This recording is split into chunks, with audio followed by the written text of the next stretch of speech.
I was seeing a new therapist, and after giving her some info about what my goals were, I asked her how long she envisioned my therapy to take to reach those goals, and she told me until she retires. She was only about 40 years old, and I just kept picturing her figuring how many sessions she needed to finagle out of me to purchase her sailboat to retire on. Also, after just a couple sessions, she wanted me to sign a release form so she could contact my psychiatrist and get my files from her. I said, no. I thought it was a bit early in the therapeutic relationship for that. I was still trying to judge if we were compatible. She asked me if I had told my psychiatrist of 25 years, things that I hadn't told her, the new therapist.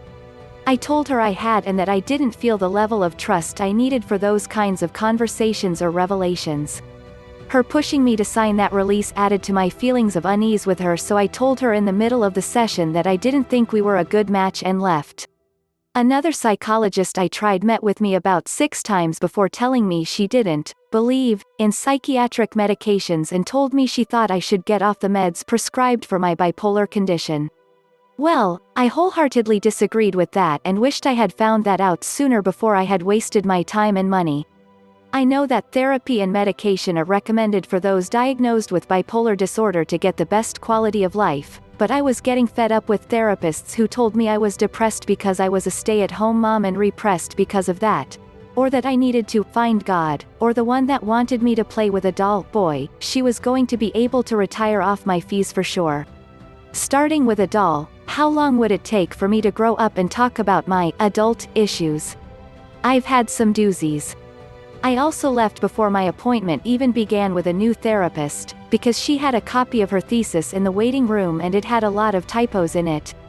I thought that was pretty lazy to not have someone proofread it.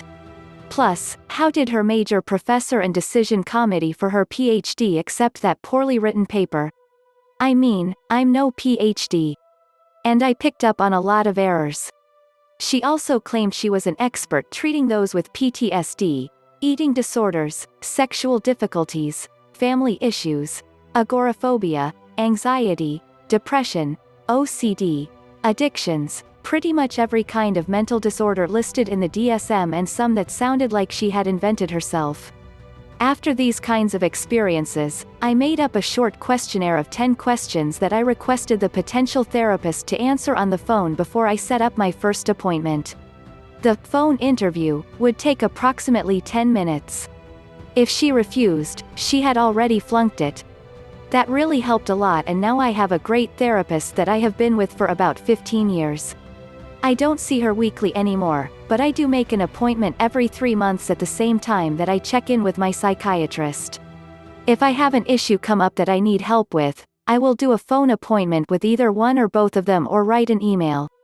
I'm happy to report that at 63 years old my disorder is not a condition that I have to think much about.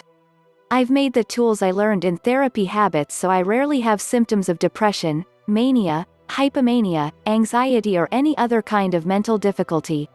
I have also been able to get off quite a few medications that were very helpful when I was first struggling and lower the dosage of others.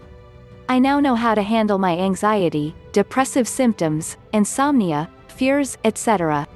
I'd recommend this kind of phone interview for anyone considering a new therapist. After all, you are hiring her. You are the boss.